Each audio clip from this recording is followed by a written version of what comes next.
Hi, this is CK at CK Education, and today I want to talk to you about your planning horizon.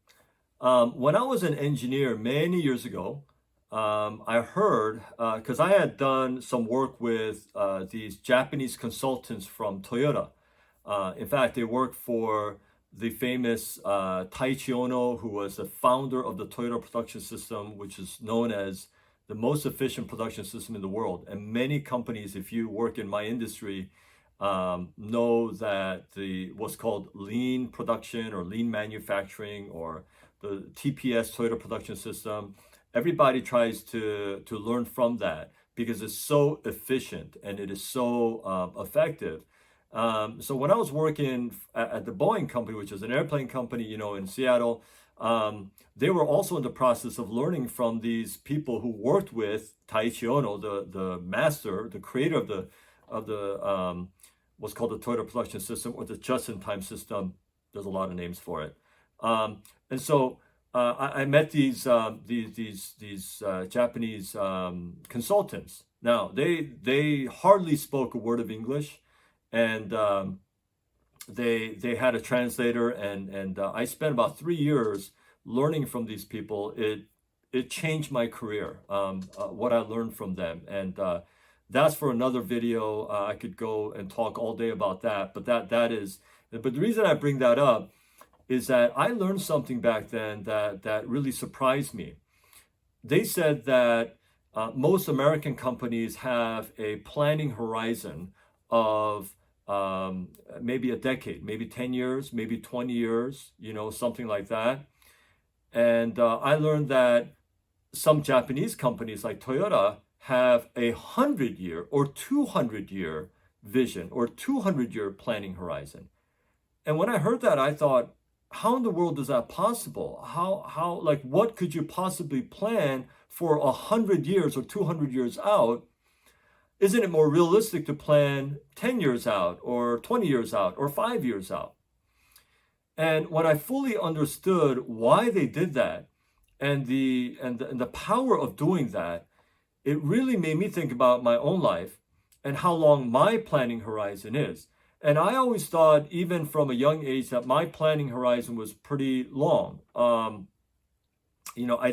tend to think way into the future, and I take myself there almost like fast forward in time, and then I come back to the present time and see what I have to do to get there. And so, but what I learned over the years and in my life is that most people's planning horizon is way too short. Okay, whether it comes to their finances, whether it comes to their health, whether it comes to their relationships, just their life in general. They're living for the moment. They live for next month, next year, maybe 2 years, maybe 3 years, but seldom 30 years or 40 years or 70 years. You seldom hear of teenagers who are thinking, like, what kind of life will I have wanted to live when I'm 95 years old? Nobody thinks about that. When I talk to 30-year-olds, nobody's thinking about retirement. Very few people are. When you talk to college kids, they're not thinking beyond, I got to pass this class, and I gotta graduate with good grades, and I gotta try to get a good job. I gotta work on my resume and my interview skills, and that's what they're thinking. They're not thinking way far out there. Most people don't think about what kind of parents they want to become when they're 17 years old. When they're 20 years old, they think, well, I don't know, I haven't really thought about that. And I always joke around and I say, when do you want to think about that? Do you want to think about that when you have your first child? Is that when you want to think about what kind of parent you want to be? And it's just, people think of things way too late. They start too late. They prepare too late. And they don't think of things and they don't plan well in advance. But this is so important for success. And in every area of your life, you have to plan way earlier than you are probably thinking right now. I literally thought of what kind of dad I wanted to become when I was like in high school.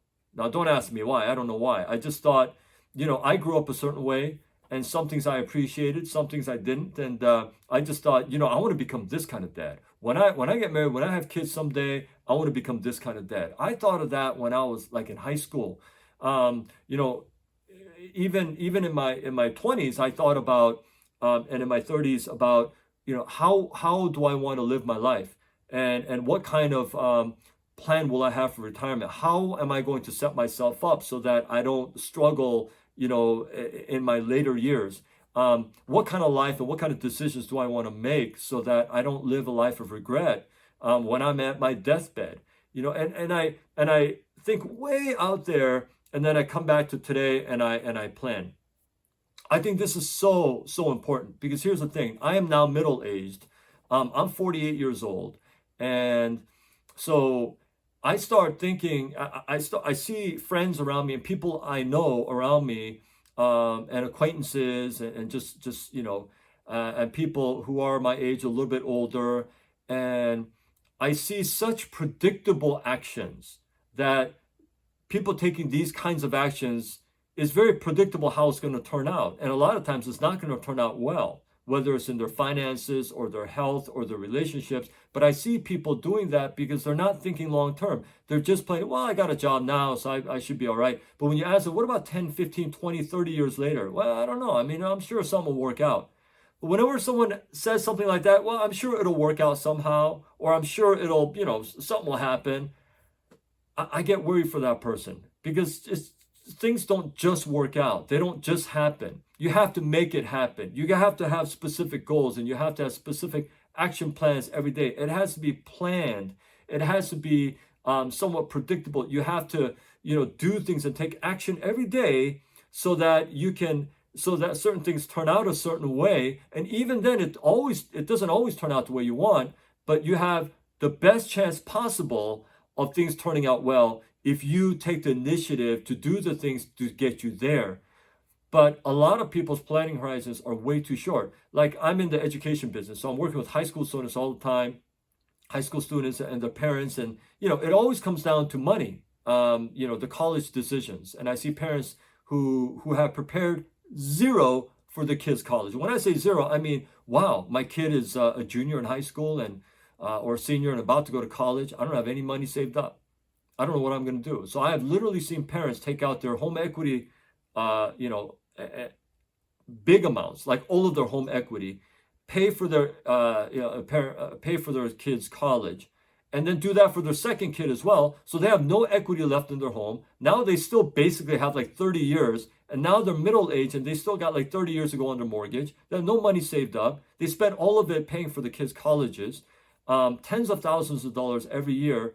I mean, this kind of foolishness, I don't know what else you would call it. I don't want to call people fools, but their actions are foolish. And it's just things like that I see that really just, I worry for them.